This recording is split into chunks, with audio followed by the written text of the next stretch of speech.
Hello everyone, मैं मिथुन सिंह स्वागत करता हूं आप सभी का। आशा करता हूं आप सभी बहुत अच्छे होंगे। एसएससी ने स्टेनोग्राफर के लिए रिक्रूटमेंट की सूचना जारी कर दी है।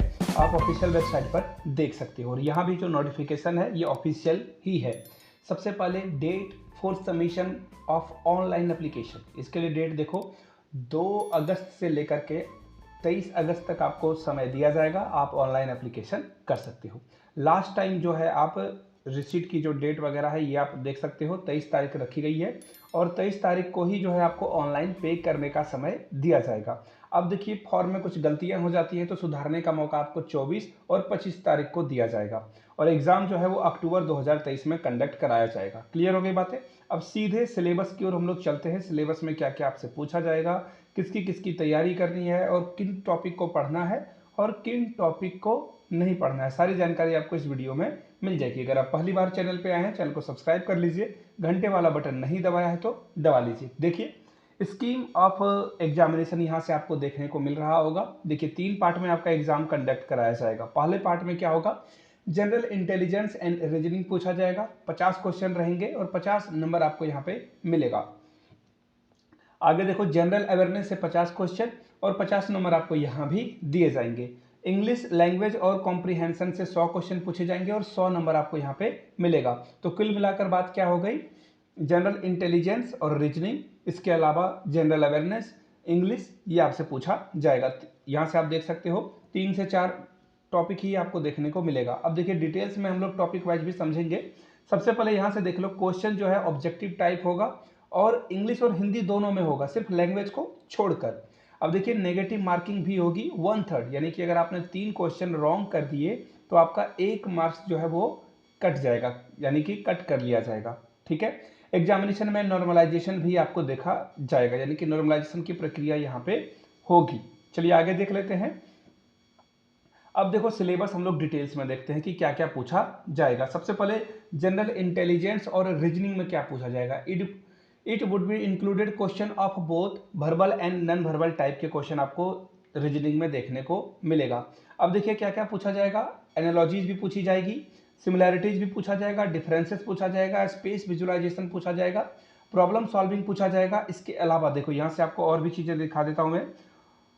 Analysis, judgement, decision making, visual memory, discriminating, इसके अलावा observation, relationship concept, arithmetical reasoning, verbal और जो फिगर वाले क्लासिफिकेशन होते हैं वो आपको देखने को मिलेगा। इसके अलावा arithmetical, number series, non verbal series, ये आपसे पूछ लिए जाएंगे। The test will be also included, देखो यहाँ से दिया गया है question design to test the candidates ability to deal with the abstract idea. Abstract idea यानी कि आप जो है चीजों को जो सामने नहीं दिख रही है उससे डील कर पाए। सिंबल और उसके रिलेशन के बारे में पूछा जाएगा। तो ये था कंप्लीट रीजनिंग का सिलेबस। अब देखिए बात करते हैं जनरल अवेयरनेस की। Question will be design to test the ability the candidates general awareness of environment around him, यानी कि आपके आसपास की जो चीजें घट रही है उसके बारे में आपकी क्या अवेयरनेस है, क्या नॉलेज है, वो आपसे पूछा जाएगा। Question will be design to test the knowledge of current event, देखिए करंट अफेयर्स भी पूछा जाएगा। देखो एवरीडे जो ऑब्जर्वेशन हो रहा है देश में, किस तरह की वैज्ञानिक प्रगति हो रही है, इसके अलावा देश में पॉलिटिकल जो इस्टेब्लिशमेंट हो रही है या सेना में या फिर हम लोगों के इसरो के द्वारा ना और जो नासा है उसके बारे में भी पूछा जाएगा। ऐसा नहीं कि सिर्फ देश के बारे में ही पूछा जाएगा आपसे। यहाँ पे देखो इन्होंने स्पष्ट लिख दिया है, इंडिया और इसके जो नेबरिंग कंट्री हैं उनके बारे में आपसे सवाल पूछा जाएगा। स्पोर्ट्स से, हिस्ट्री से, कल्चर से, ज्योग्राफी से सवाल पूछे जाएंगे, इकोनॉमी से भी सवाल पूछा जाएगा, जनरल पॉलिटिक्स से भी सवाल पूछा जाएगा, भारतीय संविधान यानी कि इंडियन कॉन्स्टिट्यूशन से भी सवाल पूछे जाएंगे, साइंटिफिक रिसर्च से सवाल पूछा जाएगा। और इस क्वेश्चन में ना स्पेशल स्टडी का कोई डिसिप्लिन नहीं है, तो ये आपको जो है अंडरस्टैंडिंग ज़्यादा डेवलप करनी होगी। अब देखिए लैंग्वेज की बात अगर मैं करूं तो लैंग्वेज में देखिए आपसे क्या क्या पूछा जाएगा। आपकी इंग्लिश लैंग्वेज की अंडरस्टैंडिंग को टेस्ट किया जाएगा, वोकैब को टेस्ट किया जाएगा, ग्रामर, सेंटेंस स्ट्रक्चर कैसे आप तैयार करते हो या फिर जो दिया गया स्ट्रक्चर है वो सही है अथवा नहीं।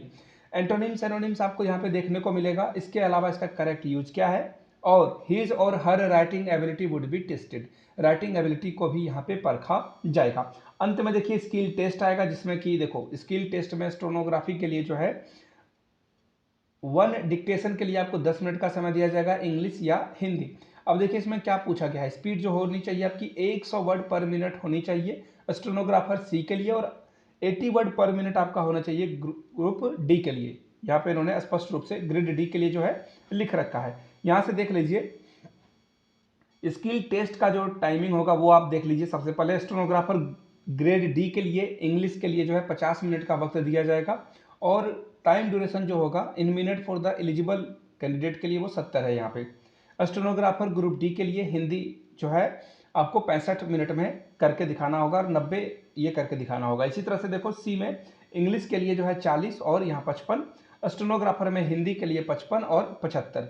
तो ये था, ये पूरे चीज़ों को मैंने आपको बता दिया। बाय द वे आपका कोई भी डाउट रहता हो तो नीचे कमेंट करके ज़रूर बताइएगा।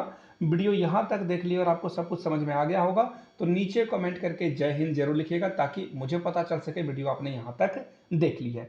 चलिए मिलते हैं किसी और वीडियो में, तब तक जय हिंद।